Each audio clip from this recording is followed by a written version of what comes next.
Starting today, millions of parents across the country will start getting monthly payments from the federal government as part of the $1.9 trillion American Rescue Plan. Today, President Biden, at an event at the White House with some of those parents, touted the rollout of the expanded child tax credit. Take a listen. I believe this is actually a historic day. Historic day in the sense that we continue to build an economy that respects and recognizes the dignity of working-class families and middle-class families. It's historic, and it's our effort to make another giant step toward ending child poverty in America. I think this will be one of the things that the Vice President and I will be most proud of when our terms are up. So here's what's changing. The child tax credit is going up from $2,000 to $3,000 for children over the age of 6 and $3,600 for kids under 6. It also applies to those who don't pay taxes, making less than the $24,800 standard deduction. Last, a big one, it's going to be given in monthly payments. So starting today, $300 or $250 per child, depending on the child's age. So let's talk more about it and the politics all around this. ABC's Karen Travis joining us now. So Karen, Biden says this tax credit could cut child poverty in half. Give us the reality check here.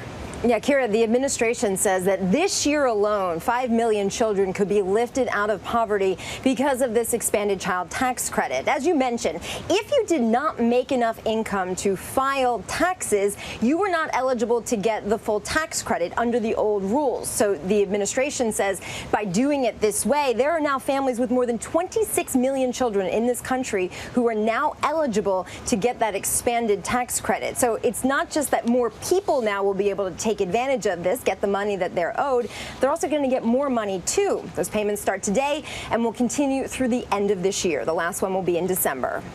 All right, so while this expansion is part of COVID relief, Democrats are pushing to make this permanent as part of their newly reached $3.5 trillion budget deal. So what more can you tell us about that?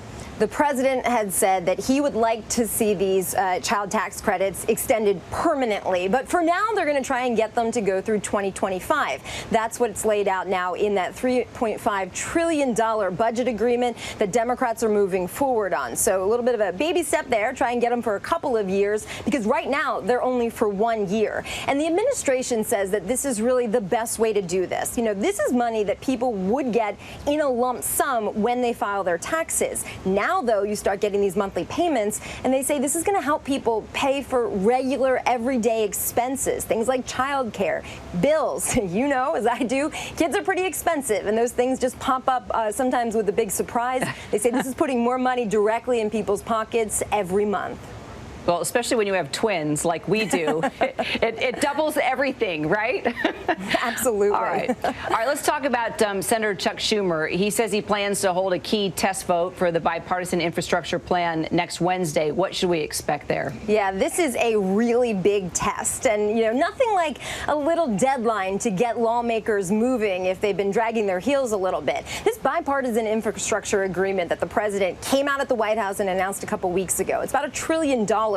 There's no text of legislation, so we and other lawmakers, the ones who aren't part of the negotiating team, can't start going through it. You can't put a score on it to see what a final price tag is. Now, that also means people can't start picking it apart. So they're going to move forward and try and put forward a test vote next Wednesday, a little bit of a nudge to get this process moving. But, Kira, there's still a lot of steps that have to go, though, until the finish line for this. The White House has been saying for months, though, they'd like to see action before the end of the summer. They're going to get that first big step next week. All right, and just within the last hour, to your left there, we saw President Biden greeting German Chancellor Angela Merkel. She arrived today at the White House. What's on the agenda with those two? This is a farewell tour for the German chancellor. She will be leaving office before the end of this year, so she's making one last trip to Washington. We heard from the president before they sat down in the Oval Office talking about the strong relationship between the U.S. and Germany and between him and German Chancellor Angela Merkel, who he's known, of course, for a very long time. On the agenda today, they'll be talking about that pipeline that's going from Russia to Germany, and they're also going to be talking about China and Afghanistan. So a lot of warm relations. They'll be emphasizing the positive things, but there are some big issues that there are disagreements right now between the U.S. and Germany. All right, Karen Travers at the White House for us. Karen, thanks. And President Biden is set to give a joint press conference with Chancellor Merkel later this afternoon. We will bring that to you live as soon as it happens. Diane? And as Karen said, these monthly payments are going to impact millions of parents around the country. So how do you know if you are one of them, if you need to sign up? To walk us through some of the details, Heather Boucher is with the White House Council of Economic Advisors. Heather, President Biden has said that this expanded child tax credit could cut child poverty in half. Can you explain how it will do that? Well, so for the first time ever, this expansion of the child tax credit is going to go to families with children across the income distribution. So we've had this tax credit for a long time, but for families at the very bottom end of the income distribution, it wasn't fully refundable, meaning that if you didn't owe a lot in taxes or if you didn't owe taxes, you didn't get the full amount of the credit. And now that we've expanded it and made it fully refundable, that is why it's going to, economists estimate, cut child poverty in half, because this is going to go to families who need the money the most all across these United States. And of course, the exciting thing is, as of today, that money will be delivered to families on a monthly basis throughout the end of the year. And Heather, for those who normally file their tax return, they'll get paid in the same way they normally get their tax refund. But what about those families that make low enough income that they don't normally file a tax return? How are you going to reach them? Well, there's a lot of ways that we're focused on reaching them. So first off, many of those families reached out to the IRS so that they could get the direct payments that went out as a part of the pandemic benefits over the past year or so. And so if you did that, then families, the IRS has their information. The IRS has also put together a portal, childtaxcredit.gov, that anybody can go to sign up, to make sure that the IRS has their direct deposit information, knows how many kids they have, their address, all the things. So families can go there and make sure that the IRS knows that they are eligible for this really important credit.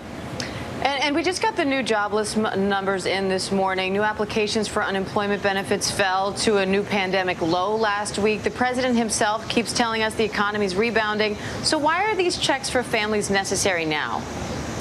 Well, as I said, this is a long-standing program, right? Families have received this tax credit for a while, but this is an important expansion and making sure that low-income families are eligible for it, because this is an important policy to help families with children, help them make ends meet.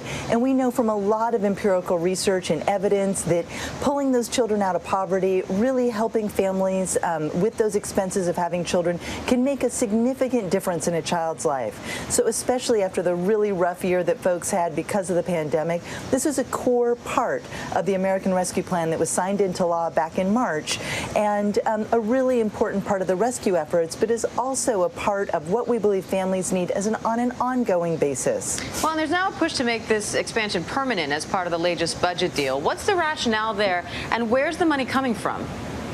Well, so the president included this expansion of the child tax credit as a part of his American Families Plan.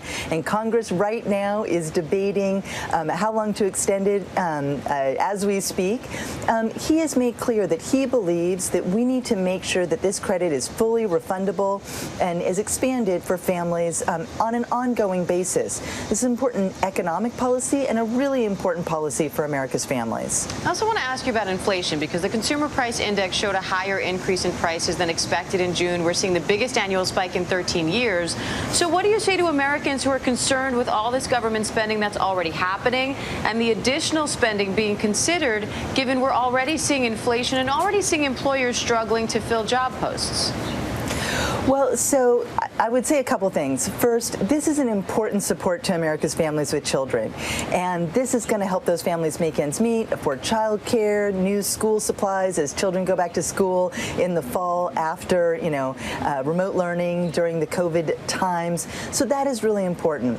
But on the inflation front, we know that there has been price increases.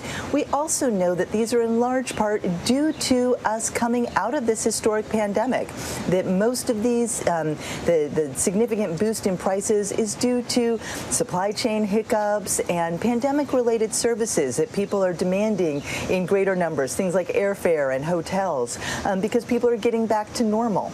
And so we believe that this will be transitory, that it's not going to last as the economy comes back to normal and we recover from the pandemic. So we think, though, that what is really important here is that we recognize that the president has focused on building an economy from the middle out and making sure that he is prioritizing the most important economic outcome, which is growing, deepening, strengthening America's middle class. And this expansion of the child tax credit is a core part of that economic agenda. All right, Heather Boucher with the White House Council of Economic Advisors. Heather, we appreciate your time today. Thank you. Thank you. And to find out how much you qualify for, check out the Child Tax Credit Calculator on abcnews.com. Just fill out your filing status, your number of dependents, and your income, and it will show you what to expect.